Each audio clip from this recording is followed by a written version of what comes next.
पौराणिक आख्यानों पर ध्यान दें तो देवी मनसा का जिक्र शिवपुत्री के तौर पर आता है।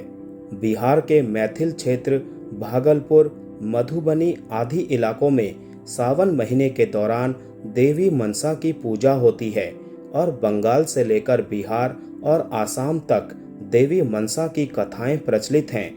नाग पंचमी के मौके पर तो इन तीनों ही प्रदेशों में मनसा मां की विशेष पूजा होती है, जिन्हें विषहरी देवी, बारी माता और पश्चिम बंगाल विषोहारी कहा जाता है। हरिद्वार के प्रसिद्ध मां मनसा मंदिर में भगदड़ मचने का मामला सामने आया है। हरिद्वार में देवी मनसा का प्राचीन मंदिर श्रद्धालुओं की आस्था का केंद्र रहा है। इस मंदिर का इतिहास सैकड़ों साल पुराना है, तो वहीं पर्वतीय क्षेत्रों में रहने वाली एक प्राचीन जनजाति औषधि और वन देवी के रूप में भी देवी मनसा की पूजा करती आ रही हैं।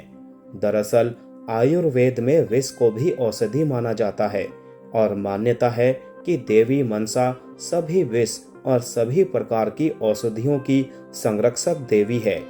विष्णु पुराण में शिव जी की एक नाग कन्या का जिक्र आता है, जिन्हें बाद में मनसा देवी कहा गया। विष्णु धर्मेत्तर साहित्य में तो उनकी कथा महाभारत कालीन बताई जाती है। शिव पुराण में एक जिक्र ऐसा आता है कि नाग माता कद्रू ने एक बार एक कन्या की प्रतिमा बनाई। उसी समय अंधकासुर के उत्पात से क्रोधित शिव के मस्तक से पसीना टपका, जो उस मूर्ति पर ही गिरा।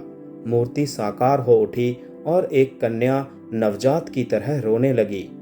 तब शिव के कंठहार और नाग माता कद्रू के बड़े पुत्र शेष ने उसे उठाकर सीने से लगाया और चुप कराया और अपनी छोटी बहन मान लिया। शिवजी के मस्तक से उनका जन्म हुआ था, इसीलिए कन्या का नाम मनसा रखा गया। एक कथा ऐसी भी आती है कि समुद्र मंथन में भगवान शिव ने जब विष पिया तो उनका शरीर जलने लगा और शरीर से जहरीले पसीने की बूंदें बनने लगी।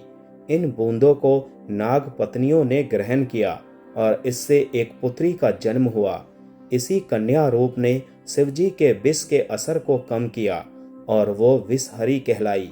ये कथा पश्चिम बंगाल की लोक कथाओं में प्रचलित है। देवी मनसा का जिक्र महाभारत की कथा में बड़े ही विस्तार से मिलता है। जब नैमिषारण्य में जुटे सभी ऋषियों को उग्रश्रवा ऋषि राजा जन्मेजय के सर्प सत्र यज्ञ का हाल सुनाते हैं, तो सभी ऋषि उनसे इस विनाशकारी यज्ञ के होने का कारण पूछते हैं। तब उग्रश्रवा जी बताते हैं कि एक तो राजा जन्मेजय के पिता परीक्षित को तक्षक नाग ने डस लिया था, इसीलिए शोकाकुल जन्मेजय ने गुस्से में इस यज्ञ का आयोजन किया था। दूसरा कारण ये था कि युगों पहले नाग माता कद्रू ने ही सर्पों और नागों को अपने छल में साथ ना देने के कारण उन्हें अग्नि में भस्म होने का श्राप दिया था। ऐसे में बहुत से सर्प तो तब भस्म हो गए जब अर्जुन ने खांडव वन को जलाया था, और जो बाकी बहुत से सर्प बच गए थे उनका विनाश जन्मेजय के यज्ञ में हुआ। फिर भी जो बच गए उनका बच जाना ही नियति थी, क्योंकि ब्रह्मा जी ने सर्प यज्ञ के रोके जाने का भी विधान रचा था।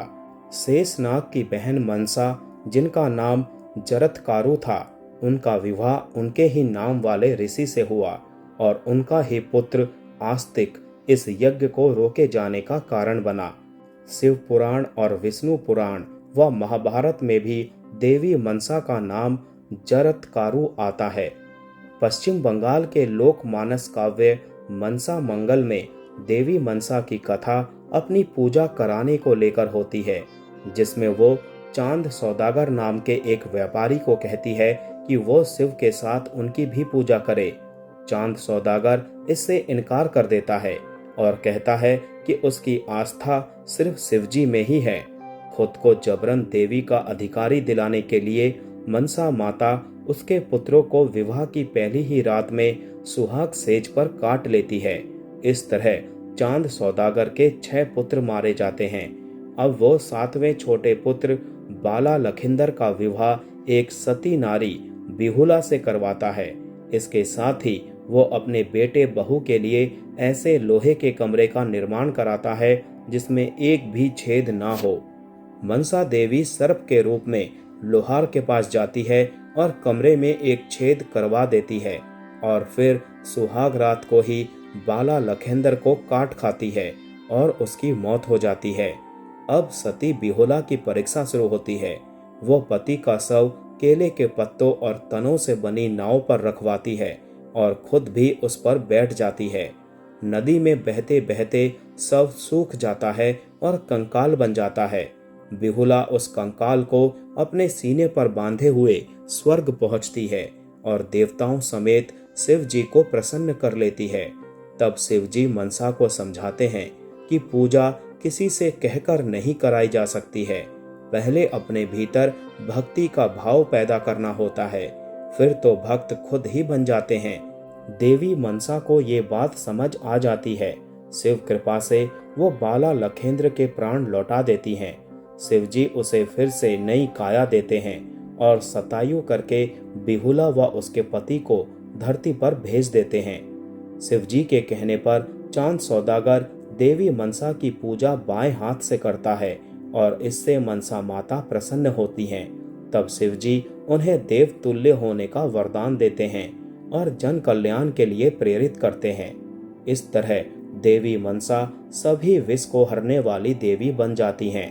वो औषधियों की प्रणेता और बूटियों की देवी बनकर वन देवी कहलाती हैं। देवी मनसा का जिक्र महाभारत से लेकर बिहार और बंगाल तक मिलता है और उनकी मौजूदगी पौराणिक कथाओं में भी अलग अलग भूमिकाओं के तौर पर दर्ज है। उनका मंदिर कोलकाता, दिसपुर, चंडीगढ़, पंचकुला और हिमाचल के मंडी में भी है। हर जगह उन्हें सर्प छत्र के साथ दिखाया जाता है और उनके हाथों में भी सांप दिखाए जाते हैं। देवी मनसा आस्तिक मुनि और जरत्कारु नाम जपने से सर्पदंश का भय नहीं रहता और विष भी हल्के पड़ जाते हैं। जय मां मनसा देवी।